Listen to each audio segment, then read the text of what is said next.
Okay, back to you, Nia. Great. I'll just give it a couple of seconds because sometimes it can take a while to pop up on everyone else's screen. Yep. We can see it. So yeah, I was just going to talk to you all today about what we at WEAll Cymru are doing around revitalising democracy in Wales. So first, I thought I'd better explain what the Electoral Reform Society is.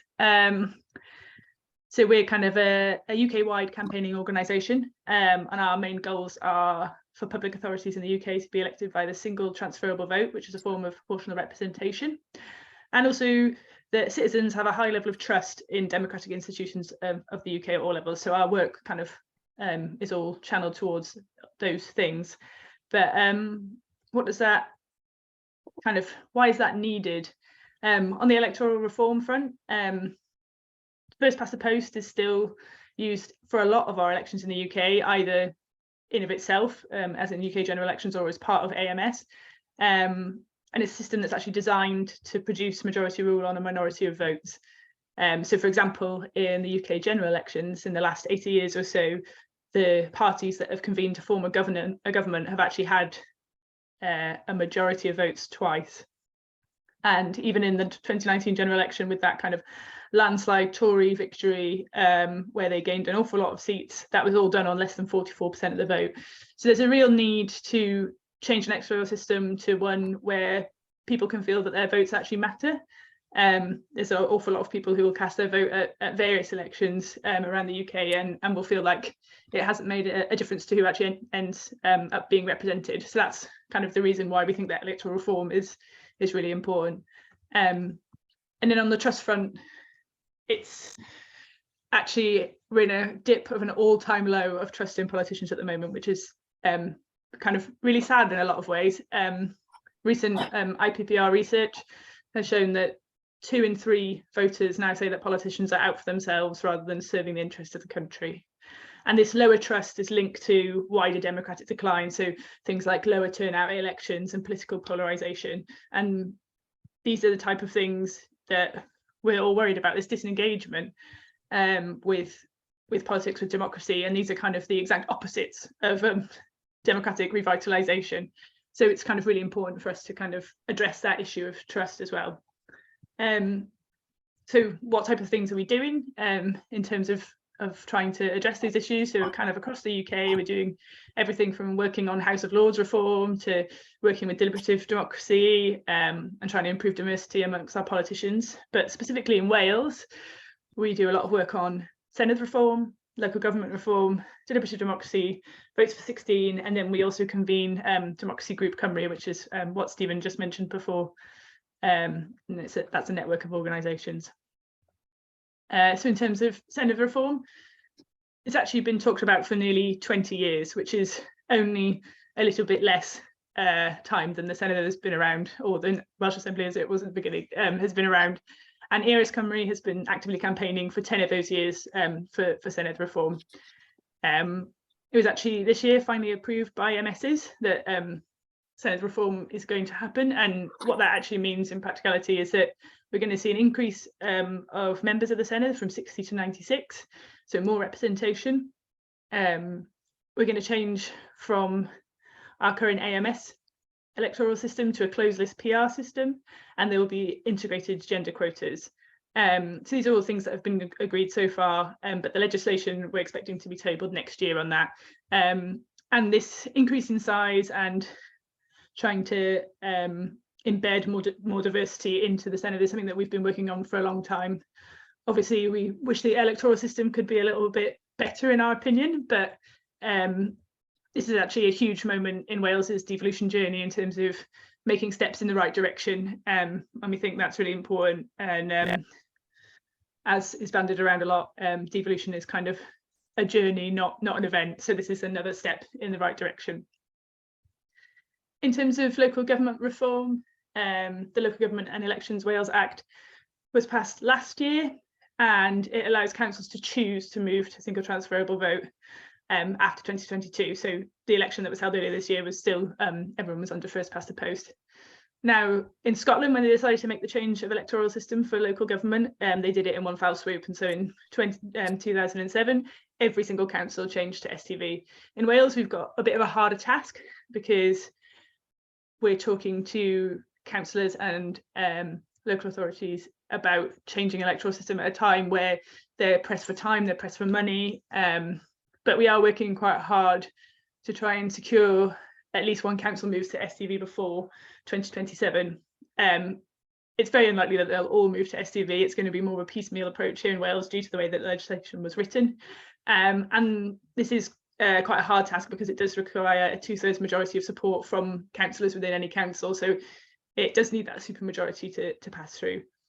We're actually launching our report on the Welsh local elections, which is taken the election results from earlier this year and making the case for why we need to move to STV in Wales next Tuesday. So if you're interested in that, then keep an eye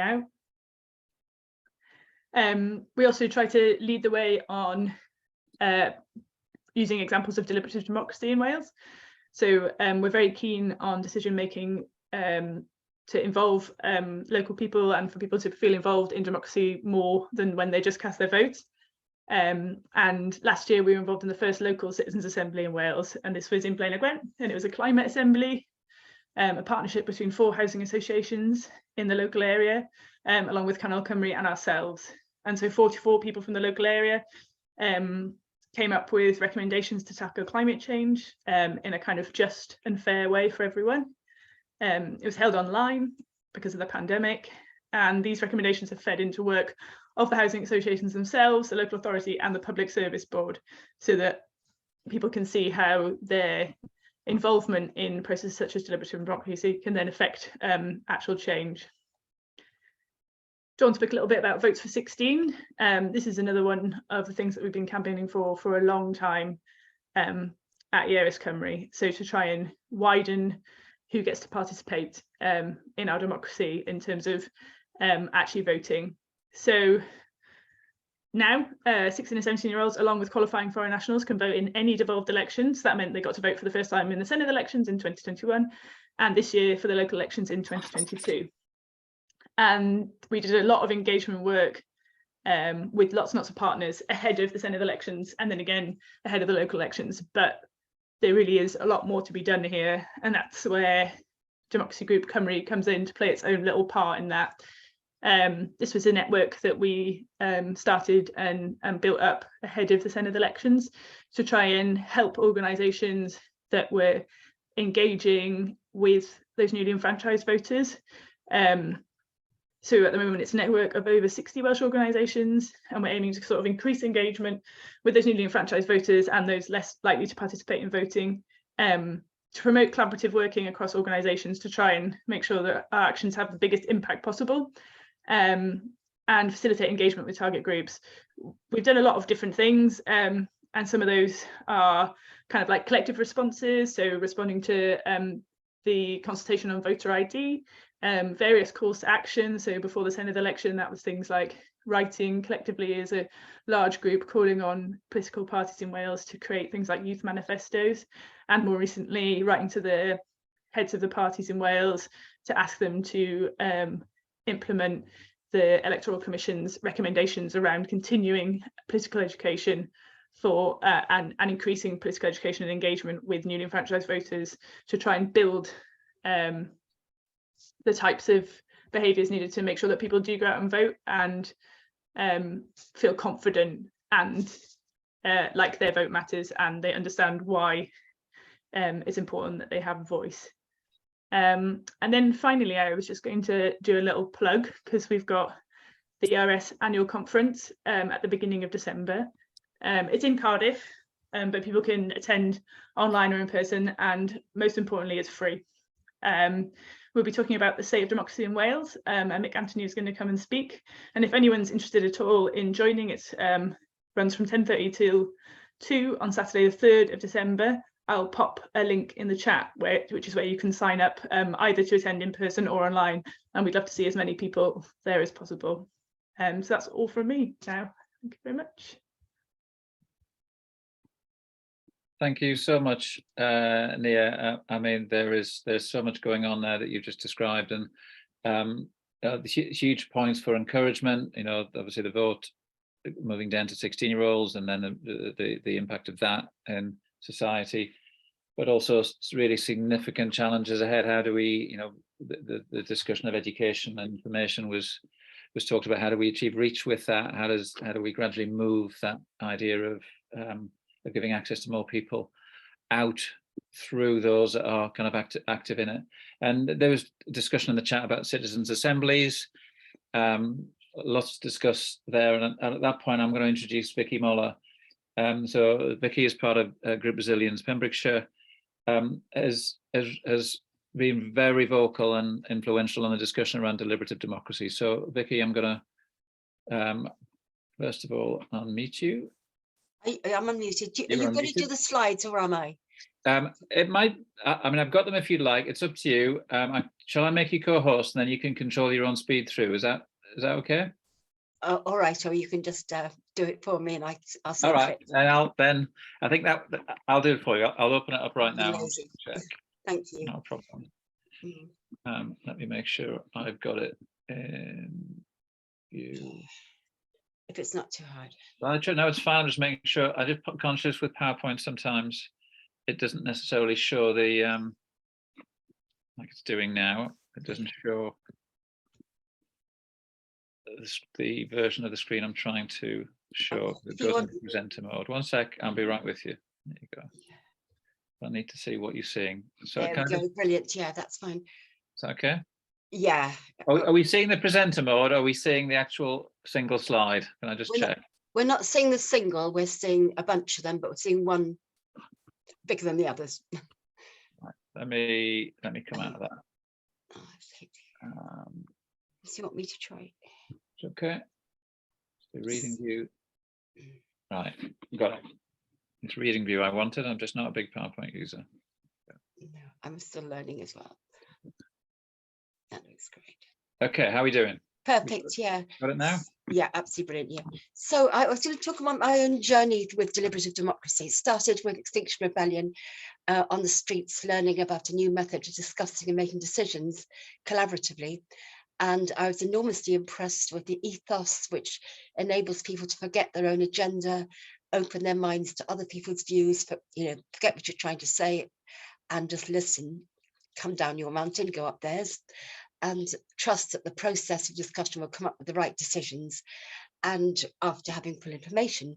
So that was a taster of deliberative democracy, which we then took to lockdown. So when lockdown struck in Pembrokeshire, there was a large number of groups formed spontaneously, and me and my niece held Zooms for them every week for the coordinators for the support groups to share their experiences, discuss concerns, good ideas, etc. So towards the end of lockdown, that was very popular. We decided what sort of future we wanted to come out to, how we wanted to be different, and the discussion emphasised the changes to our relationship to land and food, nature, resilience, farming.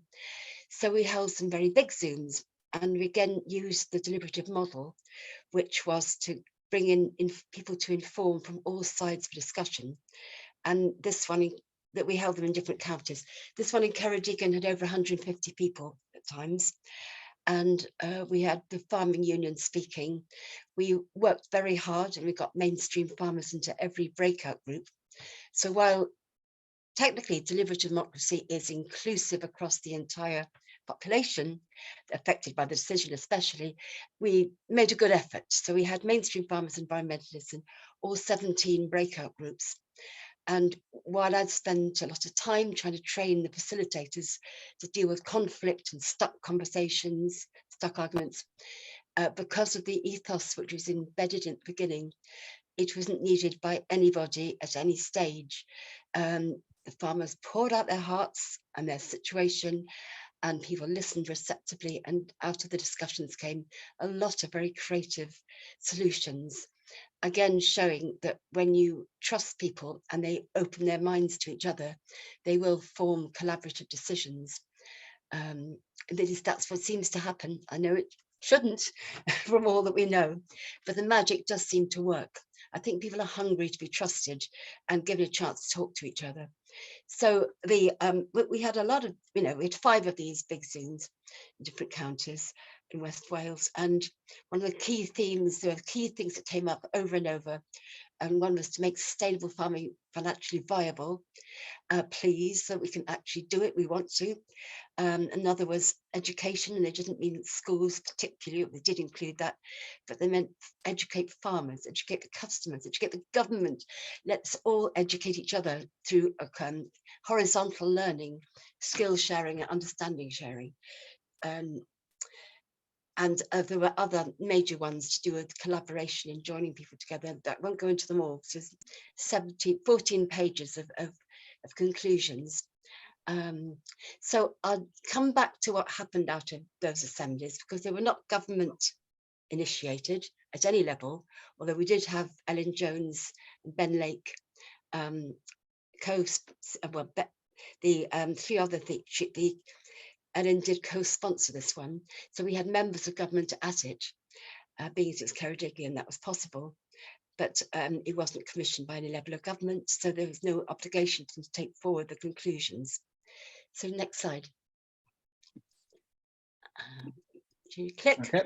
Yeah, sorry. Yep. So stepping away from that, looking at what's going on in the world as a whole, there's been a surge in deliberative democracy, a wave, I should say, rather than a complete surge, since the 1980s. And this is the different years and the average number per year. The study only stopped in October 2019, so it's not complete. So they've been growing, and across many countries. The 300 were studied, but they had a high bar as to what counted. It had to be commissioned by a level of government who were going to take the conclusions on board, at least, if not implement them directly. It had to have at least 1 day face-to-face deliberation, full day between a cross-sector of the population randomly selected, but hardly any had 1 day, most were several days. So the standards were very high as to what they counted.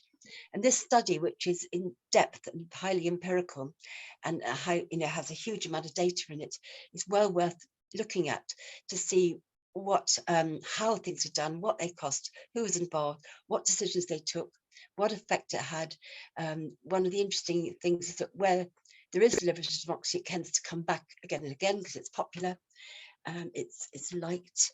So if anyone wants to capture that headline, you can Google it and look up this enormous study and browse it. Next slide. This was just the kind of which government levels commissioned them. And as you can see, as you might expect, largely mostly local, quite a lot of regional and significant numbers national, and just a very small number of international. And the amount of how far these deliberations went into being implemented during the deliberations varied a lot. Usually they would go to the next government level, who would then consider implementing them, and they would report back to this to the citizens of the assembly, whatever it's called, what they were doing, because people give up a lot of their time and a huge amount of commitment to do deliberative democracy. They have to spend enough time to get themselves fully informed, and they need to spend enough time to deliberate, call back experts if they need them, reach shared conclusions, and usually a conclusion doesn't count.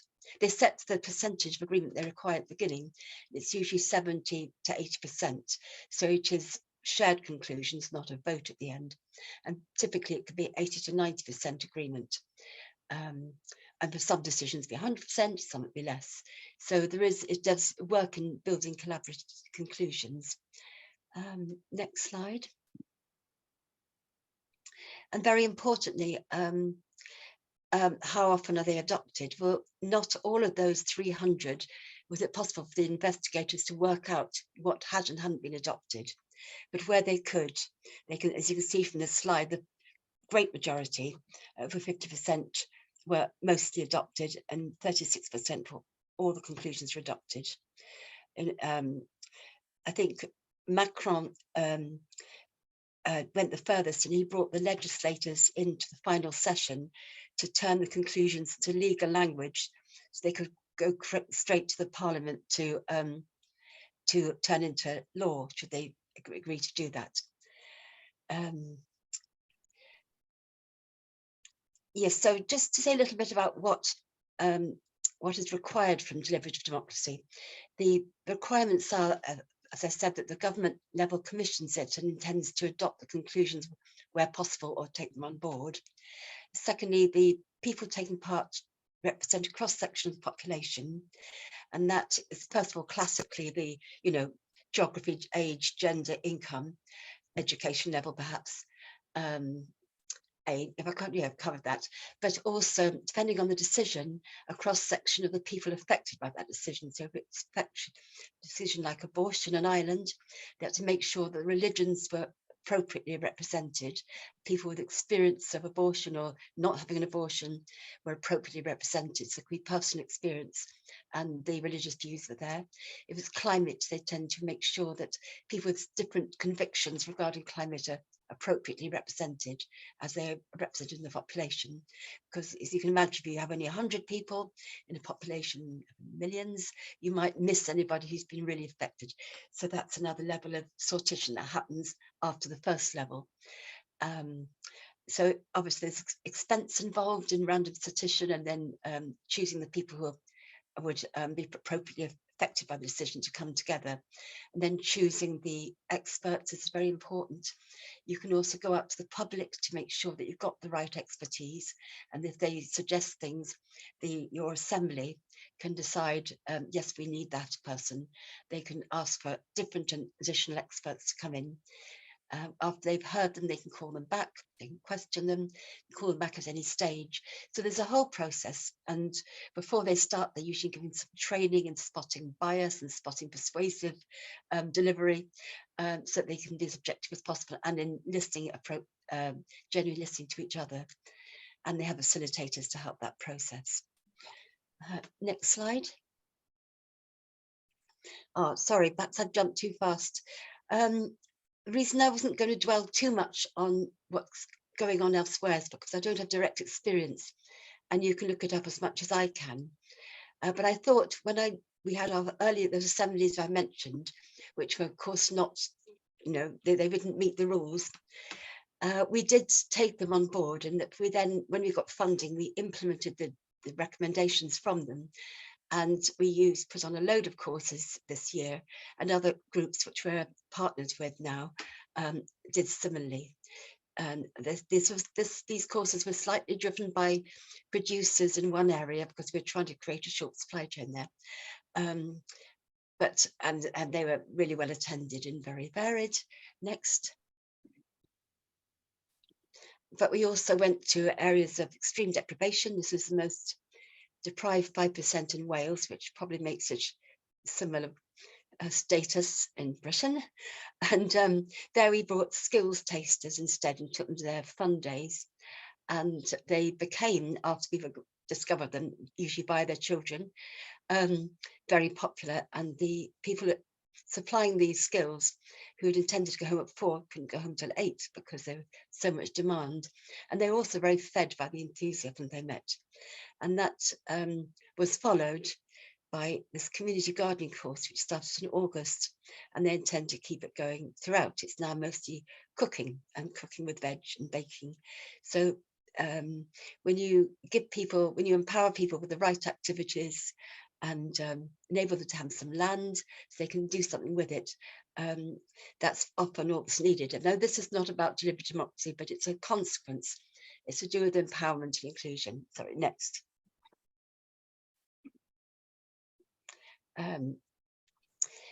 Right, so this was another, if Sue's here, it's quite funny because she's seen on this. We also got another conclusion from those early assemblies that we needed more land for communities to grow on. And I thought that would be a relatively easy thing to do. It wasn't the most major conclusion, but it was shared by every group. So we, after great effort, managed to get some land from some wonderful farmers who provided 1 1/3 acres on the edge of the main town in the county. And we put the word out, and the growers flocked, put on a course so they could plan it together, but also get to know each other. Next. And And so this was April this year, and they had a launch for the farmers. The first picture shows farmers, growers, and group resilience. And then that's the coordinator on the empty land, which some farmers ploughed the parts that people didn't want no plough. Some wanted no dig, so some wanted ploughed. And July this year, it was blooming, and people were self-sufficient in veg who hadn't grown before. So it's an example of using the ideas for an assembly, making them happen, and because they were the right ideas, they work. So next. And I hope you forgive me diverting a little bit into implementing an assembly, because it shows the worthwhileness of going through that process in order to finding the ideas which are most needed and then turning them into a reality.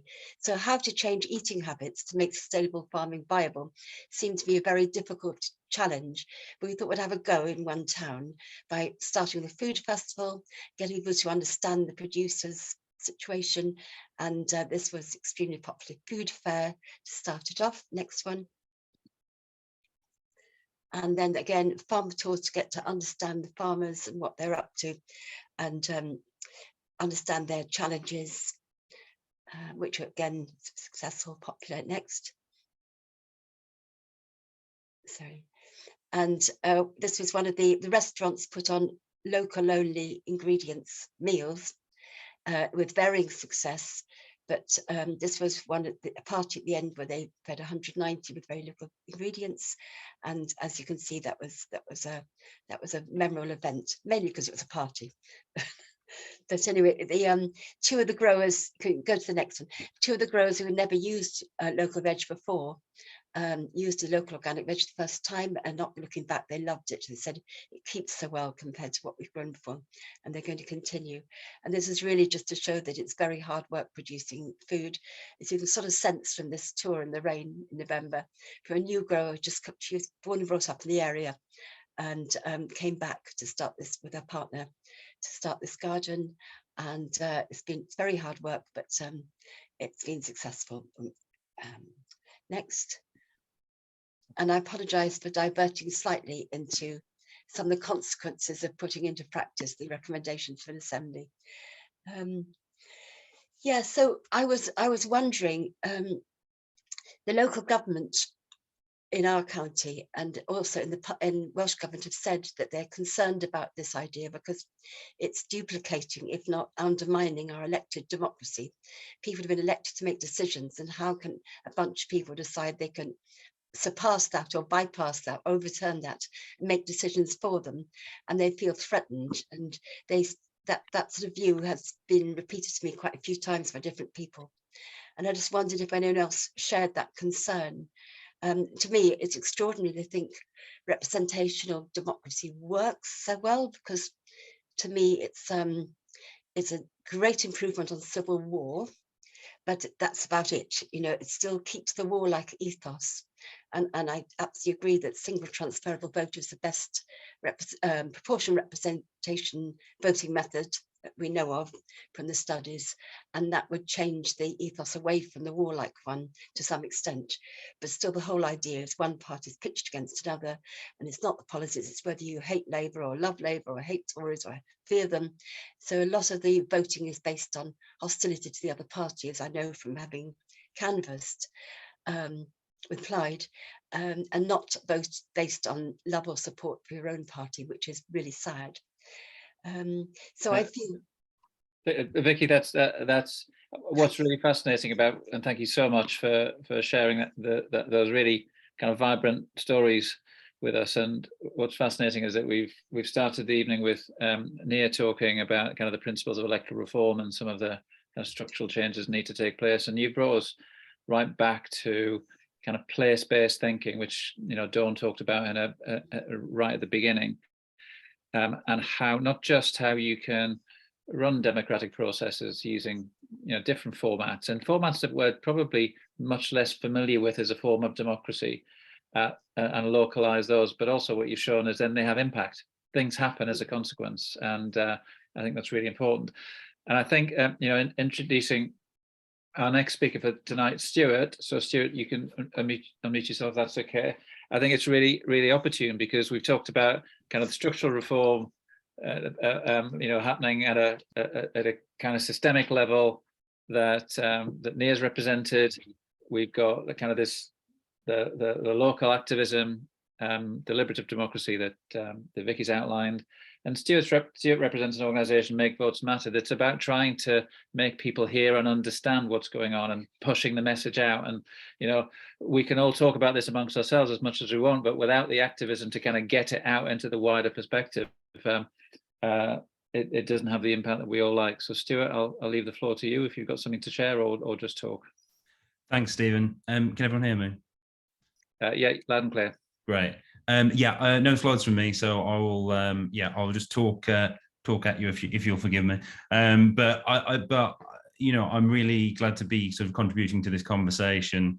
As Stephen said, I'm from Make Votes Matter, and we are a national campaign for PR. We're not specific about the kind of PR, because it is more about getting people signed up to the idea that there is another way to vote. And I think a lot of what NEAR said and a lot of what Vicky said, I agree with, and I think I can hopefully sort of feed into that. Sometimes when I give these talks, I ask people to put their hands up and say whether or not they think the current voting system is fair, but I think I'll skip that one tonight because I'm probably aware of the answer.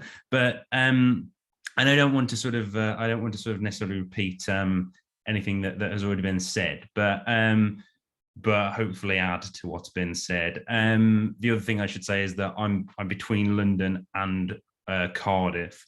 So most of the work that I've done for Make Votes Matter has been in London. So it's nice tonight to speak to you guys in Wales, where obviously the Senedd is indeed a PR system, and obviously there's sort of a current coalition where a lot of interesting ideas are happening and are at least in my opinion proving that a lot of the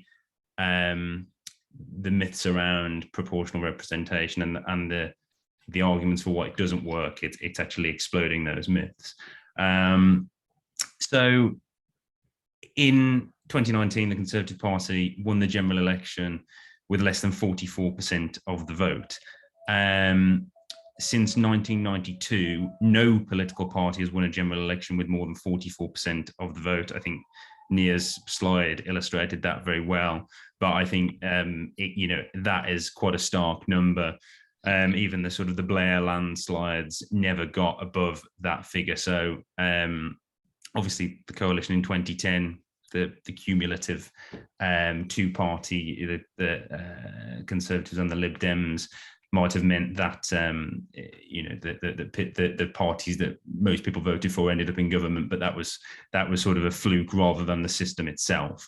I live in the sixth safest Conservative seat in the country, so if you don't vote Conservative, you simply won't see your vote recognised. So at the risk of stating the obvious, PR it means a voting system where seats match votes. It means that votes get redistributed within the system to ensure there's fair representation. And certainly in Wales, up until the recent reforms, the additional member system, where you have a constituency MP and lists, so that the votes are redistributed to ensure that it's at least more proportional. I mean, I don't think anyone is necessarily saying that it's ever perfect. Hopefully perfection is one day where we will get to, but it's a far cry from what happens at the moment. And if I can just talk a bit about first past the post, in the most recent election, the Green Party won 2.7% of the vote, and they got one seat, and they needed 800,000 votes for that seat. For Labour to win one seat, they needed 50,000 votes, and for the Conservatives, it was only 38,000. So the disparity is obviously huge in terms of how many people need to vote for the big parties versus the small ones. In terms of PR, what are the benefits? The obvious ones are and some of the words that have been used tonight, it invigorates democracy. It does offer more deliberative democracy, because you're not, it eliminates things like tactical voting. You're allowed to vote for the party that you think is worthy of your vote. A lot of countries use PR as well. I think this is worth saying. It's not something that is an anomaly. In fact, first past the post is arguably much more of an anomaly now. Practically every country in Europe uses PR, save Belarus. Not really an example for anyone. New Zealand, a lot of countries around the world, and I think a lot of the proposed sort of challenges to PR can be dismissed quite easily. And again, you may know this, but I think it's worth saying that, a lot of people go, well, PR, where's the constituency link? It eliminates a link to the constituency. Clearly, that's not the case in a lot of PR systems. Again, I know I'm talking at a Wales event, so this is less. This is much more obvious, but but across England, I think a lot of people do say that, and they're not aware that you can maintain the link. Another thing that people say is that, well, we already had a referendum in 2011, and people didn't want it. Well, we had a referendum on the alternative vote, which is not a form of PR. And that was 11 years ago, and polls have shown consistently that there is massive public support for PR now, in a way that there wasn't even 10 years ago. And I think the point's already been made tonight, but the adversarial nature of politics, everyone's pretty sick of that. The fact that you've got the two main parties sparring with each other, and they have to say either we're brilliant and they're rubbish, or they can't count on people's vote. I saw in the comments somebody mentioned degrowth a couple of times, and the fact that the economy is geared towards a certain way. I think in terms of systems change, PR can contribute to a more collaborative political environment, whereby parties are basically forced to work together, but want to work together, and they're aware that when it comes to electoral cycles, if they go around slagging people off, then they're not going to have anybody to work with. So I think in terms of the corrosive political culture that we're experiencing, there's a lot that can be done. There's a lot that PR can do to mitigate that. And finally, people go, oh, let's in extremist parties, either on the left or the right. We can't trust it because we need to keep those parties out. And depending on whether you believe in deplatforming or not, but most types of PR actually still do this, and even in coalitions, the sort of more extremist tendencies are mitigated. Most types of PR actually do mitigate huge swings to the right or the left that could arguably destabilize politics. Some people point to Europe, some examples in Europe of extremist parties that are in coalitions, but a lot of those are under very specific circumstances. If you look at Italy, they have more of a mixed system, so it's not quite as simple as PR offers an opportunity for extremists to enter into government. So what are we saying? What are Make Votes Matter saying? We're saying the time is now. Support for PR is higher than it's ever been. There's support from politicians in all major parties. And we have signatories from all major parties, Labour, the Conservatives, and Plaid, and the SNP. Not necessarily party support, but support from MPs in those parties. We have something called the MVM Alliance for PR, and they've joined this alliance. And you too can join the alliance. And if it's okay, I'll put a link in the chat to a sign-up sheet, because it really is about just getting as many voices added to this list. One of the big victories that we had this year actually was to get the motion for PR carried at Labour Party conference. So we put the motion and it was agreed. That doesn't necessarily mean that it's going to be the manifesto. That doesn't mean that we've cracked sort of the top leadership, but what it did mean is that conference agreed with the proposal that PR should be a part of Labour Party policy. So that was a huge win for us. In terms of what I do, I've done street campaigns, leafleting, talking to people. I did it on one of the hottest days of the year in the summer, which was still a lot of fun, but required a lot of water. We found a nice shady place underneath a big tree.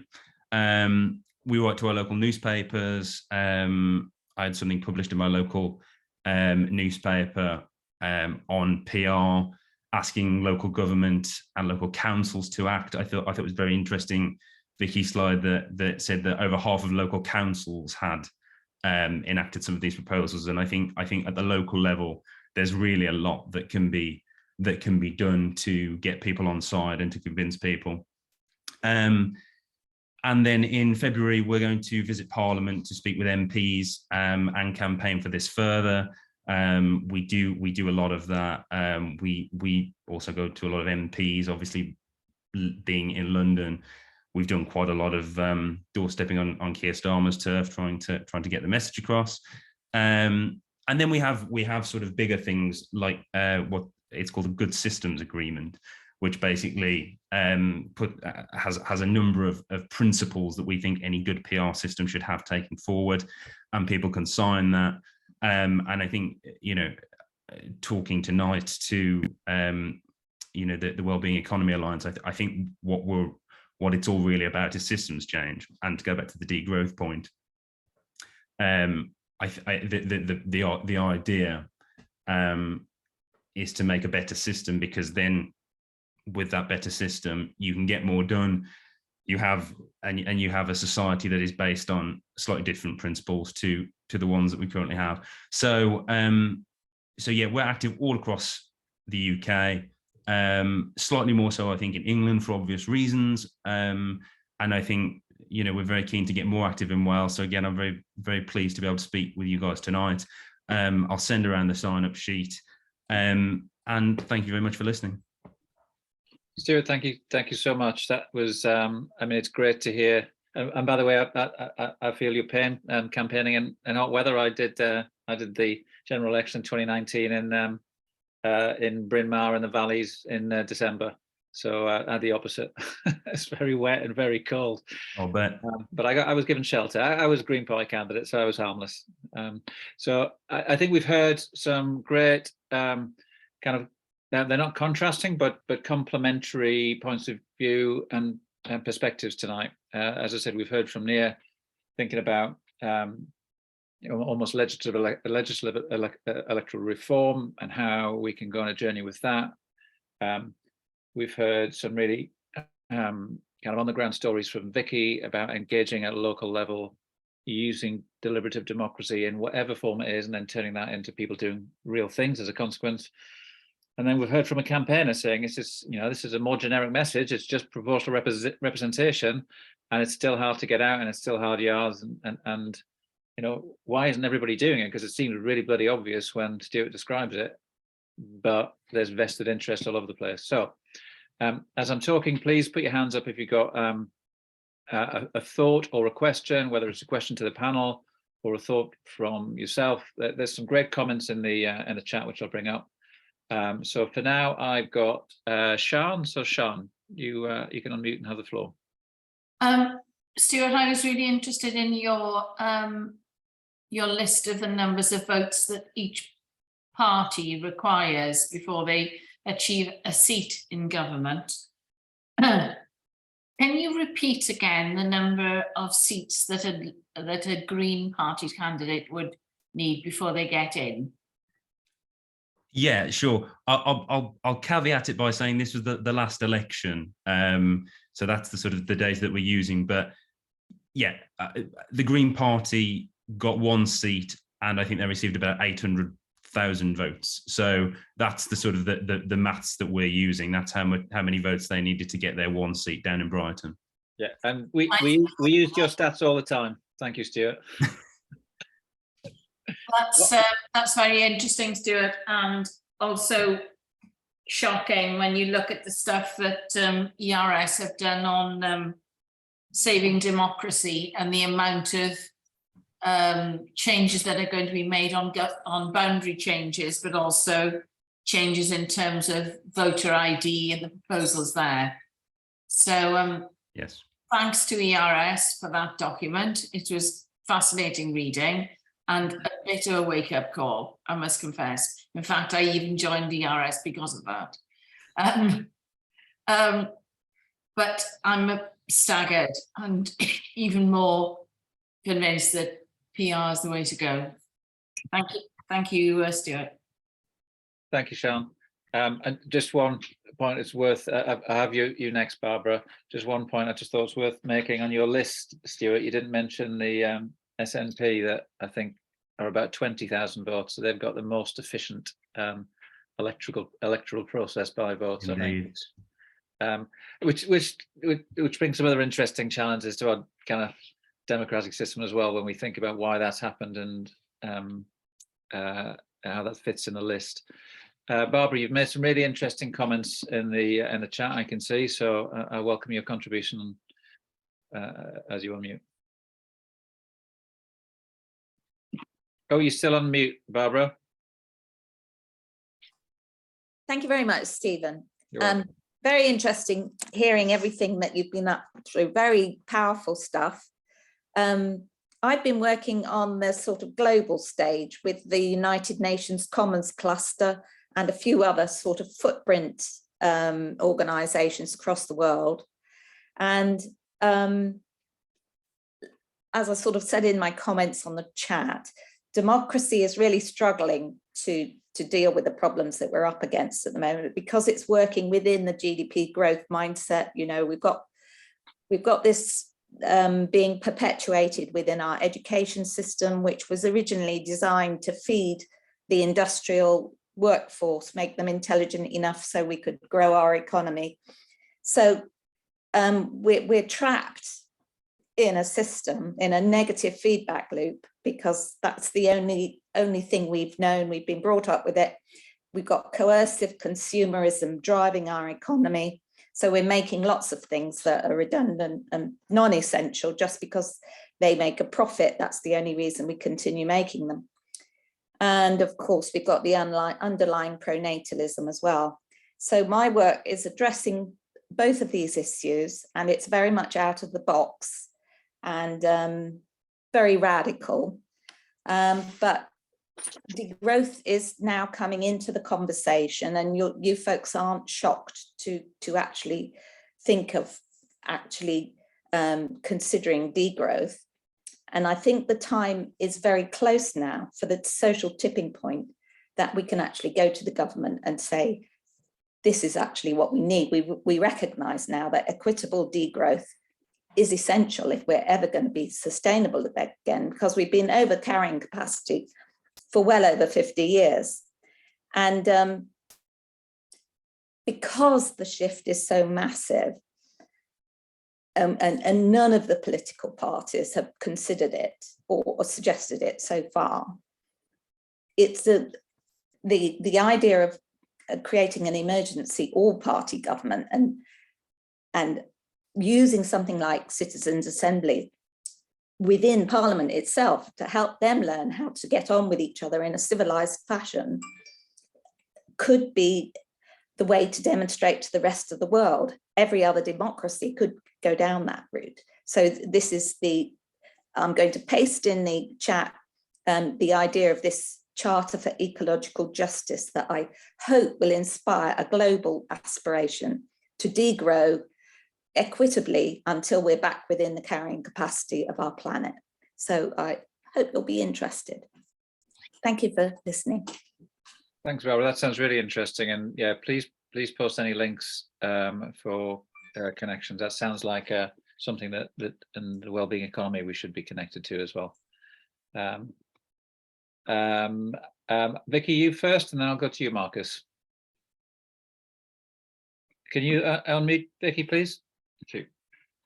Sorry. Yeah, so one of the major threats to democracy government is the schisms and divisions and the mudslinging. So when you have a genuine problem, conflict, which is an understandable one, say, for example, second homes and first homes, where all parties are innocently pursuing their own interests, to have holidays or to have a home, but that leads to a structural split and antagonism, or if tourism tax or immigration, any problem where there's deep moral divisions. This is a classical example where a deliberative get together of those affected, those who are stakeholders and the public, could resolve it amicably. And they might not, of course, but evidence has shown that where you allow people to have honest and humble conversations and to learn from each other, they will come up with collaborative solutions given half a chance, which governments always fail to do because it's based on the antagonism model. So whatever one the government does, the others will attack them. So we're missing opportunities by not having these sort of decisions at least considered by a deliberative process. Then the government could adopt it, saying, well, this is what all the tourism boards came up with, along with all the second homers or whatever it might be, private people who need first homes. So these are examples of where we could be doing it differently. Just so and there is a movement at the moment to form an organisation to offer facilitation and deliberative process. I know there are private organisations already doing this, but if people want to get involved in a group of people who see the potential to form an organisation to provide the service, get in touch. Dawn is very involved in this. She's leading on it. And Group Resilience is involved in this. Thank you very much, Vicky. And I saw your note in chat, and I think I think that's a really interesting thought to help offer the service to decision-making organisations with maybe and that becomes a value add for how their organisations function. I've thrown in a bit of a curveball as a comment. Well, does that? Can we use blockchain technology as supporting fully transparent decision making? And there is a thing called a DAO, called Distributed Autonomous Organisations, which is being thought about now, which I think might be a distraction for tonight, but might be worth exploring. So, Marcus, you had your hand up, so it'd be good to hear from you.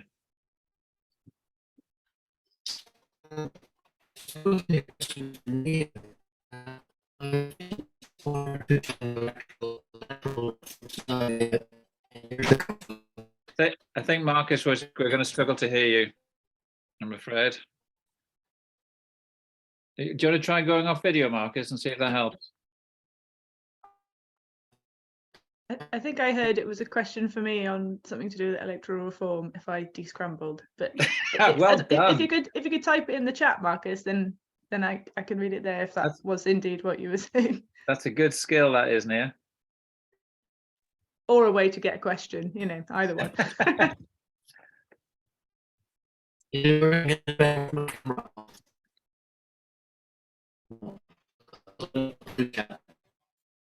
Okay, thanks, Marcus. Have you put it? I'll tell you what, Marcus, you put that in chat. We'll come back to you, Nia, as an answer to Marcus' question. We'll take Margot first. Is that okay, Nia? Great. Okay, Margot, over to you.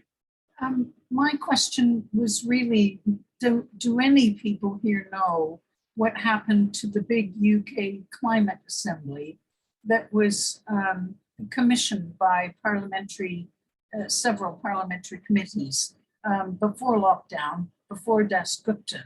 But what Vicky was saying is right. When people were presented with evidence, even though they had very conflicting opinions in the beginning, they were able to come out with consensus recommendations. And that I've looked a lot at what happened in that climate assembly because they made it all public. And I don't understand why the government can't see that process has actually delivered the kind of result that they needed to persuade the public to change what we're doing. Does anyone know what happened to that? Thank you. Or post in the chat. I mean, I know that they published their report and everything, but I don't know what's being taken forward by UK government, which you would hope that if you're a commissioning body, then you would have some responsibility for enacting the recommendations. I think that's one of the, with the deliberative democracy stuff, especially with citizens' assemblies, it can be really helpful to have those kind of acting or potential acting bodies. It can be really hard because you don't know what recommendations are going to come out of any given assembly, to try and talk to all the potential actors beforehand. But if they can all get on board and kind of commit to some level of enacting the assembly's recommendations, then that can be really helpful in terms both of empowering the assembly members themselves and knowing that what they're working towards will then have some clout in terms of being enacted. But yeah, I'm not sure in terms of the UK Climate Assembly, I'm afraid. But you would have thought that if a government had commissioned it, then they would listen to the results. But that, you know, is maybe a thought too far. Yeah, I was going to say, I'm not sure that's necessarily a piece of logic that we can all assume there. I think, so while we're waiting for Marcus to get back online and post his question, I've got maybe a supplementary question for you, Nia, which was within your slide deck, you talked about the lowering of the voting age in Wales, and I'd be really interested in understanding, are you seeing, or is there evidence of that having an impact upon that group, that cohort thinking about the democratic process? Are we seeing it making a difference in how they feel about it? I think we always knew that it wasn't going to be, you know, it's a change in legislation, and it's going to be a kind of, again, a process, not a kind of everyone comes out that first time to vote. But we did a lot of work trying to help other organisations and support organisations across Wales in getting as many young people out to vote as possible, both in 2021 and 2022. I think the numbers are lower than everyone would like. As Dawn mentioned at the beginning, you know, like young people are kind of disengaged in politics. One of the biggest things is that they feel like they don't know enough. They don't understand the system. There's like a lack of political education. And that's something that's like kind of echoed across lots of other parts of society as well. It's not necessarily just young people. And so I think that's one of the really important things going forward, is trying to keep on engaging with all kinds of groups, both newly enfranchised, people less likely to vote, outside of election cycles, because what you get is you end up getting all this funding kind of popping up 6 months before an election to try and do engagement. But at that point, if you're trying to talk to people about how democracy works from a very starting point, then you've got a long way to go before convincing them to go out and vote. Whereas if we keep that kind of activity going on all the time, then hopefully by the time an election comes around, it's more about doing the work to convince people to go out and vote, not trying to explain the entire system to them and why it can make a difference to their lives. So that's something that the Electoral Commission in their report on the Wales local elections highlighted, that they think that this kind of engagement should be ongoing. So that's something that I think's really important going forward. And there's lots of various people doing lots of great work on that, kind of both co-producing materials and conversations with, for example, young people, and doing things in lots of different ways. But I think we do have quite a long way to go there. And one of there was a comment, I think, Barbara, you made it earlier in the chat, that one of the challenges with the current participants in the democratic process, they've all been brought up within the existing culture of democracy. And so some of the examples that Vicky provided, which are not familiar democratic processes to most people, they're engaged at a really local level, and you kind of get democracy in by the back door whilst people are having a chat, and then the outcomes emerge. Maybe one of the challenges is that kind of ground up view into the youth cohort, to say, actually, you don't need to judge yourself by whether you understand the democratic process in the same way that you see it on the news. You just need to judge about whether you think you can talk to your community about the things you want, and see as a consequence the decisions come about as a result. And that would be, and that's trying to combine all those place-based thinking, that Vicky suggested. I'd like to see our sort of primary and secondary education replaced by that sort of interaction, rather than the formal education that we've got at the moment. Yeah, so we're bringing education into the equation as well as formally, and we have challenges in the Wellbeing Economy Alliance thinking about how do you bring the idea of what a wellbeing economy looks like into the early thinking.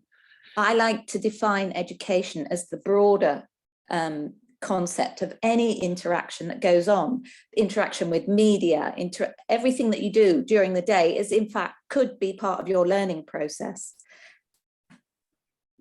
Yeah, and I'm just looking to see the last couple of comments in here. So yeah, feel free to raise your hand for anybody who's got any specific questions, especially for the speakers. I'm gonna put one to you, Stuart, which is, you're kind of at the marketing end of this process. I'm sure you don't kind of position yourself like that, but compared with the debate that's going on here, and you're in a safe place. We're all kind of minded towards the things that your organization aspires to achieving.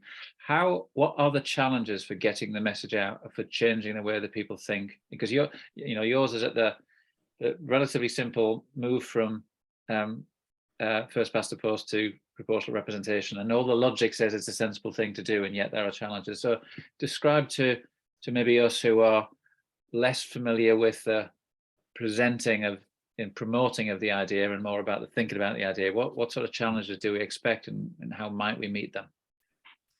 I think there are two.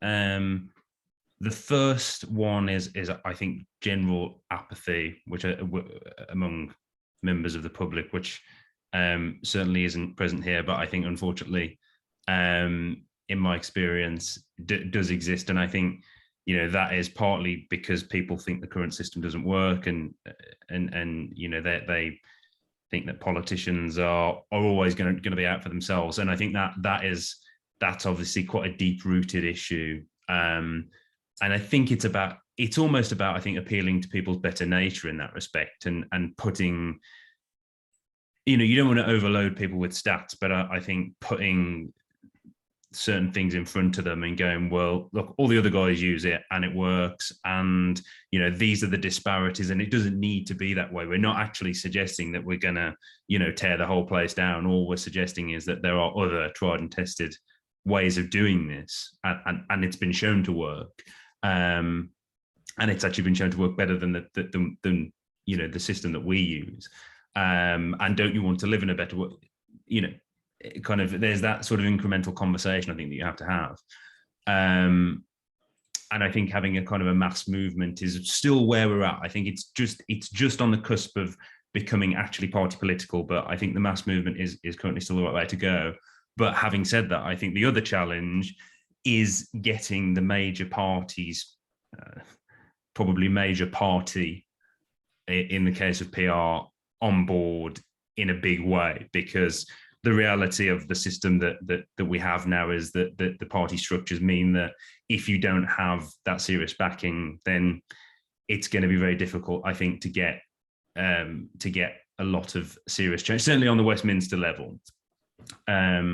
So that's why we do a lot of work with the Labour Party, because we see them as the best possible way at the moment of advancing the cause.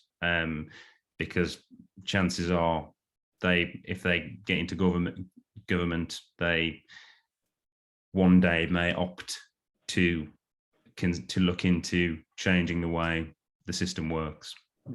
Yeah, and that finding the levers, which is what you're describing, I think, that kind of just open the doors to, okay, now we've got an opportunity to have this discussion, maybe is a challenge for all of us in the different areas that we're operating on, and our own kind of forms of activism.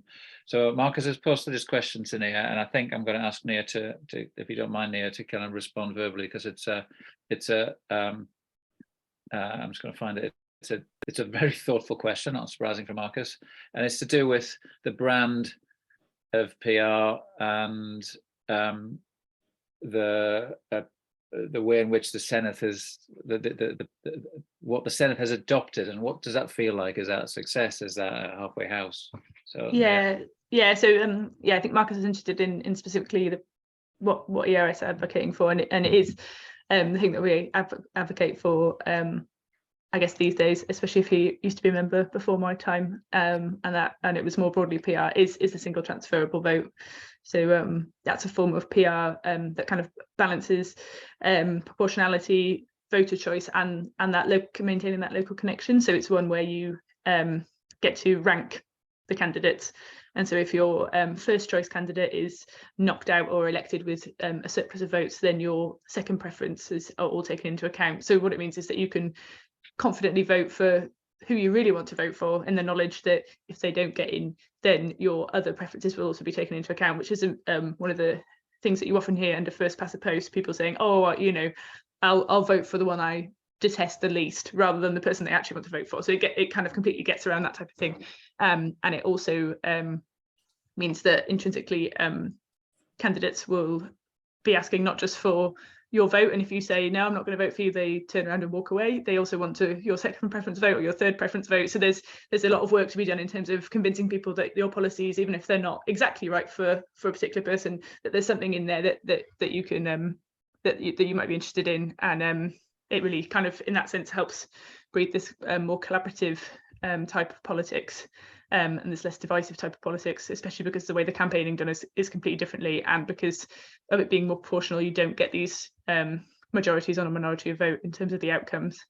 Yeah, so that's kind of what we advocate for. We were, obviously disappointed with the decision in Senate reform eventually to go for closeless PR, especially given that numerous committees and such had advocated for STV previously. But then we do see it as a step in the right direction, because it is the full rejection of first past the post at that level, because the additional member system that we have at the moment, 2/3 of it is decided by first past the post at the end of the day. So that's a kind of a good commitment to moving to a fully proportional representation system, even if it's not the system that we would ultimately love them to use. It's kind of one step in the path. Thanks. Yeah, that's really helpful to explain. I think it also talks to an element of this which is worth us all bearing in mind. We kind of, we're active and thoughtful in this space. It is really quite complicated, and we want to achieve a simple thing, which is to make the process more democratic, but it's actually not that straightforward. And the systems that are proposed as alternative are relatively easy, to knock down if you want to go at it within its too complicated kind of argument. And I appreciate, Stuart, I'm sure you have this all the time, and that's something I think for us to be mindful of, and then make sure that we've got that back pocket argument for simplicity that the FTP system tries to claim ownership of. So just a thought for all of us to kind of reframe where our particular area of kind of commitment is, and something which is simple for the mass market to understand. I'm going to pick up on a thread that was 10-15 minutes ago in the chat, which was the idea of degrowth and growth and anti-growth. I don't think the term anti-growth was used, actually. Sustainable growth was used. And we're in a wellbeing economy room, so our whole premise is to find alternatives systemically, as Stuart outlined, to being driven by a gross domestic product measurement. And for those of you who haven't heard us talk about it before, we advocate for anybody, whenever they hear anybody on the TV say the acronym GDP, just to shout gross back at the TV or to your family or to your friends. It's a really kind of uplifting experience. And the more you do it, the more it feels normal. And you'd be surprised the number of people who ask you why you do it, and then you explain it, and they go, yeah, I get it now. So there you go. It's just a little task for you amongst yourselves and to your friends and family. Think about the word gross when anybody says GDP. So we've got at our heart and our ethos is this idea of creating an alternative to measuring a successful economy that isn't to do with growth. And gross, Vicky. There was lots of links in the thread, so I'm inviting conversations about this. So open mic time. What do we can we adopt a kind of degrowth agenda when we're looking at the idea of democracy? Can we link that, or does that create a potential negative in people's minds? Can we introduce the idea of sustainable growth as an alternative linked into democracy, or does that complicate things in people's minds? What do people think about linking the economy to democracy? So Barbara, you put your hand up first, so I'll give you first shout, but it'll be great to hear other people's views, because this is really in the heart of our thinking. I think we need to act so quickly, and the whole concept of degrowth is so alien to us all. This is where I want to see an emergency government. If people like WEAll, and I'm talking at the moment because they're redefining their vision a bit, they're going to publish a new vision in February, and so I'm saying I think maybe the members are ready to include degrowth in the vision now. And if because WEAll is the closest thing to a degrowth alliance that exists, it's got huge potential. And if the members are prepared to put their weight behind the idea of degrowth and possibly the Charter for Ecological Justice that I'm suggesting, which tackles both coercive consumerism and the pronatalism that's in our culture, because I'm talking about ecological ethics. I'm saying, is it ecologically ethical to encourage our children to have, our young adults to have children at this point in time when it is so dangerous?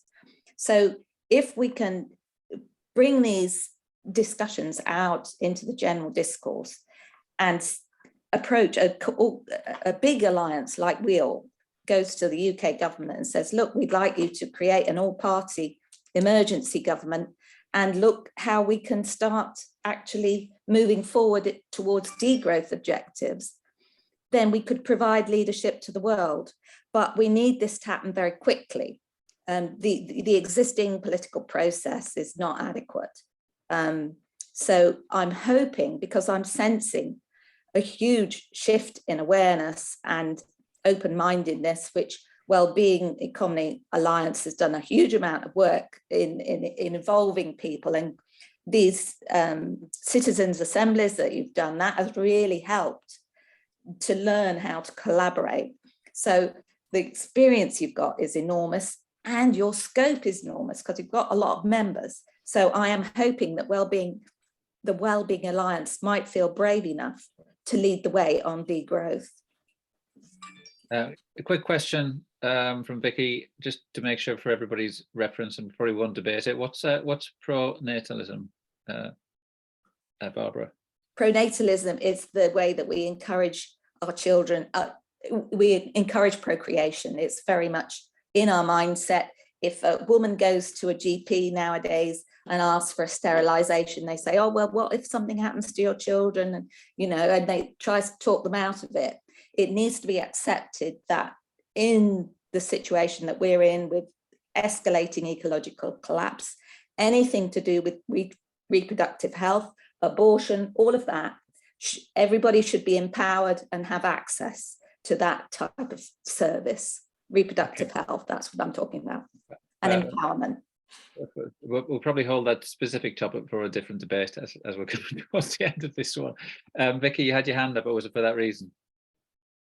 Well, it's just that I want to say I don't really like the terms degrowth, because it's implying there's everything to do with how much money is spinning around, because growth is always to do with how much money changes hands, and you can have everyone buying and selling to each other at an incredible rate, provided they're not extracting any resources or using fossil fuels. That's completely harmless and benign activity.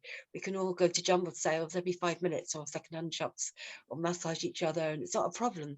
It's economic activity is not a problem. It's extracting resources which are non-renewable and damaging the earth. It is. So it's kind of the wrong thing. That's just my view. Can I respond to that?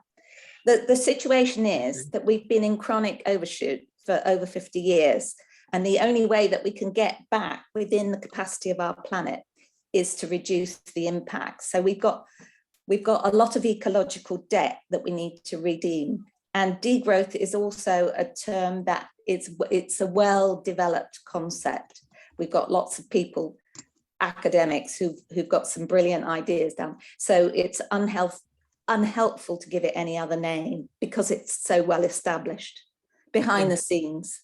I'm conscious that we're at 8:29, so coming towards the end, and Sue's just pushed in a question which could take us another half hour to 9 o'clock, I think, which is the cost of living crisis, a good thing as far as degrowth is concerned.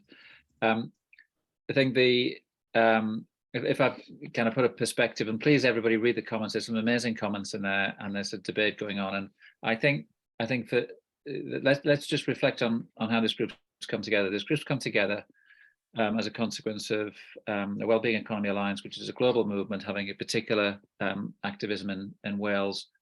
And as Dawn said at the outset, you know, we've got the benefit of a constitutional component, the Wellbeing and Future Generations Act, which puts us in a really, really unique place.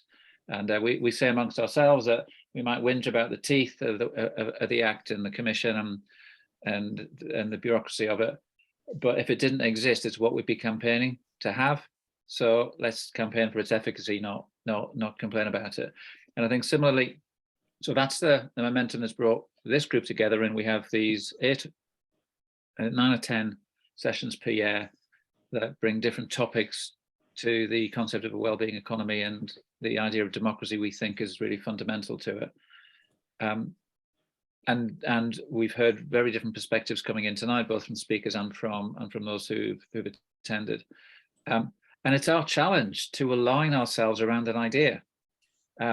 And you know, Barbara, you suggest it has to be called degrowth because that's accurate. But if that creates a perception amongst people outside of this group that isn't healthy to get the message across, then maybe we have to call it something else in the short term, even though we know what it is. And perhaps I'd leave everybody tonight with that thought that, you know, you've heard some powerful speakers with some great experience with organizations of significance behind them, and so we're really proud that they've chosen to come and share their experience with us this evening. And the challenges in the chat are evidence of, you know, the complexity of the topic. I think it's our job collectively to try and simplify and try and think of ways through this that are doable. I think, you know, I love the examples that Vicky gave on the ground, which are actually, if you looked at them, you'd have no idea it was anything to do with democracy. And I think that's an easy thing to sell. Would you like these outcomes to happen? Well, then do it like this. So I'll say thank you to everybody for your time this evening. I appreciate it's you know, it's a dark, windy, you know, wettish evening in my part of Wales, certainly, which is in Monmouthshire. It may be for the rest of you. And thanks for spending the time with us. There will be a recording of it. We'll distribute that out. Margot, your hand's up. I wondered if you might say that the next forum that we're going to do in January, and get Sean to give the subject. Well, I don't need to say that because you've just said that, but Sean, if you are happy to describe what we're going to be talking about next in January. I think that we might all recognise the paralysing influence that thinking about what's going on in the world has on people. And so in January, we're going to look at the role of art and the arts in helping people mitigate the frustration and being able to do something for themselves, either locally or individually, that helps them cope with what's going on. And we're also looking at how then the arts can tie into the wellbeing economy such that it helps people and places thrive, and the planet thrive. So that's the general view of our January meeting. We've got a couple of really interesting people already signed up, looking for more contributors, but also not only just people contributing, people coming into the audience, and also people sharing what they're doing locally to help get people through this awful situation. So as always, Wellbeing Economy is a very optimistic organisation, and we're looking to find things that people are doing. We recognise that there are things that happen and there are things that work well and things that don't work so well. But we also recognise that we often learn more from the things that don't work well than from the things that do work well. So it's an open forum in January, but there'll also be speakers, and we'll be posing that question about the arts and the wellbeing economy. Thank you, Sian. So final thank you to Nia, Vicky and Stuart for your contribution, and for everybody's attendance. I think it's been a fantastic debate. We will make the recording available to all of those of you who have registered, and the chat as well. So can I just make sure, Margot, we've got the chat recorded? Brilliant. Thank you very much. Great. Thank you, everybody. Have a lovely evening, and I'll see you again.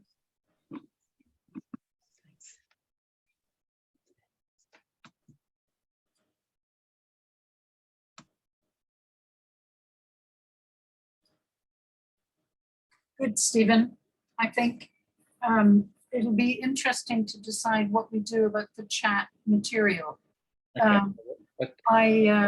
Let's pop into WhatsApp Just, if we want to chat on that. yeah. Okay. Okay. Thank you. Bye bye.